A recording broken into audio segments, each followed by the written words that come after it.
So, let this idea just sink into your head. Just let this sink in. When I tell you that Eva Marie closed off NXT this week. Yep, you heard me. Eva Marie closed off NXT this week.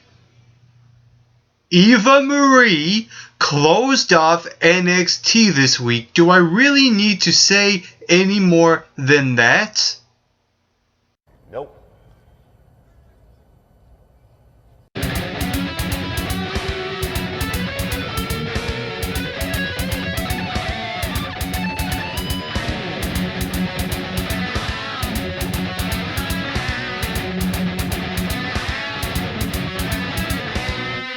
Hello all MRBers and welcome to another video with me, Mike McRock, your co-host for the McRock and Bolt Wrestling Review Show. And right now I'm going to deliver to you my review for this week's episode of NXT. So let's get right down to this very show for the November 18th edition. We kick off with Carmella versus Nia Jax. And what I like about this match was that NXT stepped it up a bit here when it comes to giving Nia Jax a regular one-on-one confrontation with a regular NXT woman on the roster instead of a jobber who's just around just for one match. That's what I like about this match. And it was a bit of a longer match as well, and I like the progression of Nia Jax as she moves up the ranks slowly, bit by bit. And Nia Jax going over again, I like it. And she looked really strong here. I really can't complain about this match other than maybe it could have been a couple of minutes longer and that I would have liked to see a little bit more of Carmella, but really what can you do with a monster with Nia Jax? You just can't do too much.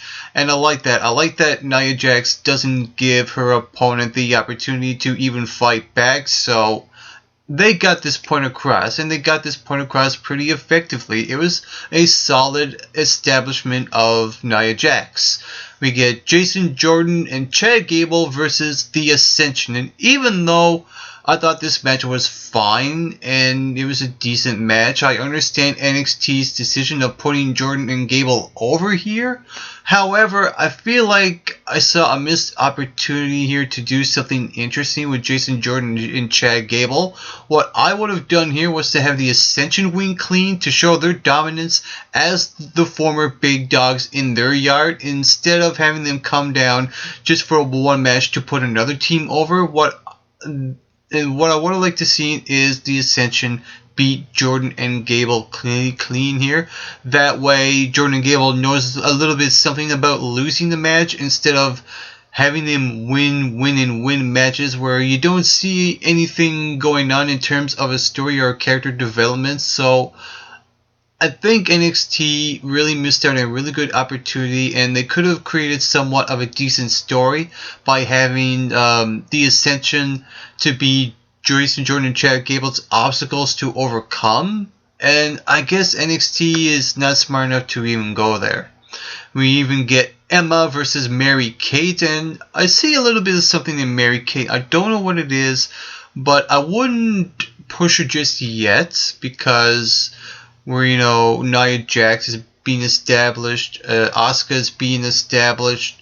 So I hope one day when the time is right, they give Mary Kate something, because I do see something in her. However, this was Emma's match. This was her establishment for her to go over in this match. And even though I like Emma taking it up a notch a bit when it comes to her intensity in this match, I feel like that we really didn't need to have this match at all, because NXT time after time gives Emma every enhancement match you can throw in, or singles match, tag team match, whatever.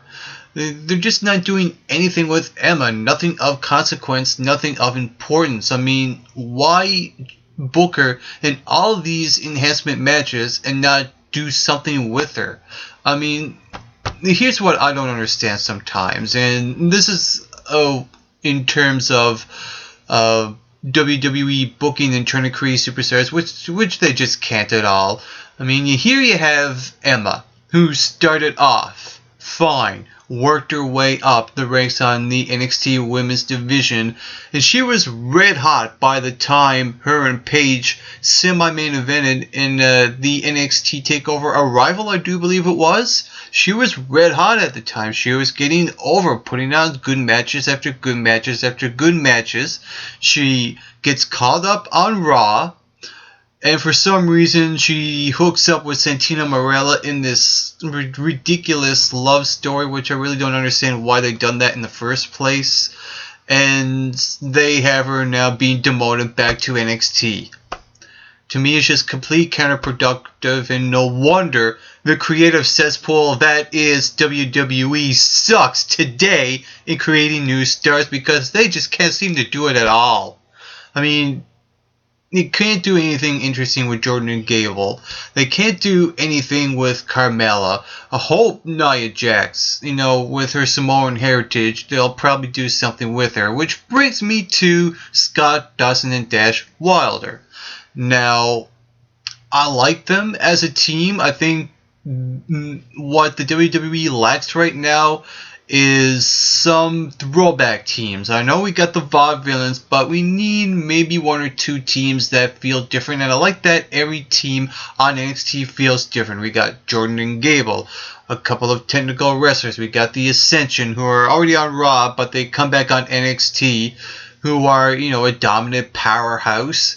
And we got Scott Dawson and Dash Wilder, a couple of throwbacks to the 80s. They feel like an Arn Anderson, Terry Blanchard kind of guys, real throwbacks. They're not all about the flips and kicks. They're about the bruising. They're about the punching. They're about taking your leg out, which they done in this match. And this, again, was a way to enhance their credibility as the new tag team championships. And I understand NXT's decision to establish them here, but I really could have done without this. Nothing really accomplished here. Let's just move on to the main event of NXT, and that was Bayley versus Alexa Bliss for the NXT Women's Championship.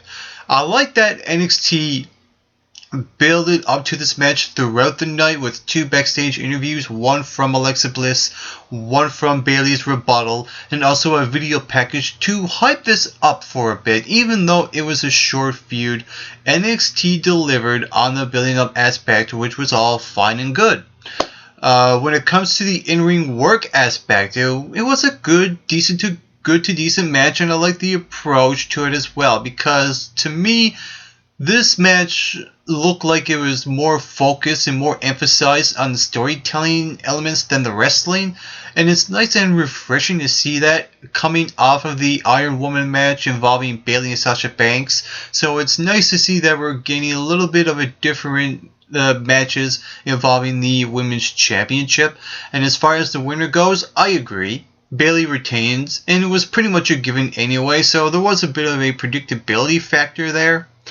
And at least, if Bayley's going to lose the championship at any point, it should be at a 2-hour special event. Maybe the one upcoming or the one after that. I don't know. But that's when Bayley really should lose the championship, because to me it's still too soon for her to lose the NXT Women's Championship. I just don't see it happening just yet. Maybe in a few months' time, but not right now. And the way the show ended, it wasn't the match that ended, which I probably would have had better off. We get Eva Marie coming out, and she gets booed to death from the crowd. They don't allow her to speak at all. After Bayley defended the championship against Alexa Bliss in a decent match, and Eva Marie said that next week, Bayley, you're going to face me for the NXT Women's Championship. And what I like about this is that it gives me something to look forward to. And that is for Bayley to squash Eva Marie here. I mean, let's just call it as we see it. She's not improving in the ring. She's terrible on the mic. It looked all staged. I mean, she might have the total package, the total diva thing going for her, but what I like to know is, what has she done to get to this spot? Really, What has Eva Marie done to actually get an NXT Women's Championship match? I have no freaking clue. Just absolutely none. And even the way this segment ended, it was just Eva Marie coming out saying, "Oh, Bayley, guess what? I'm going to face you next week for the Women's Championship. I'm going to raise my hands in glory," and then she leaves. What? That was really a lame ending. I mean, it's one thing to have Eva Marie close off with the last words on your NXT episode, but it's another to have a lame ending like this. I mean, it could have been anyone. It will probably still have the same effect, but I would rather much have Nia Jax come out and make a statement on Bayley, exit stage right. There you go. That's more of an effective ending, because this ending just really bummed me. It really bummed me out. I really wanted to like this show, but the ending sucked. It absolutely sucked. No question, ifs, ands, or buts about it. None. Zilp. Zitch. Nada. And we even got a couple of unnecessary matches that really didn't serve any purpose. A missed opportunity involving a couple of really good teams.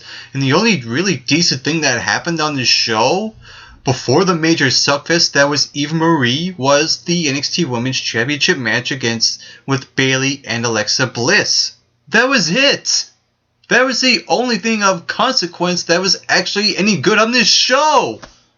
So you know what I'm going to give this show? 1.5 points out of 5. Good grief, I'm done.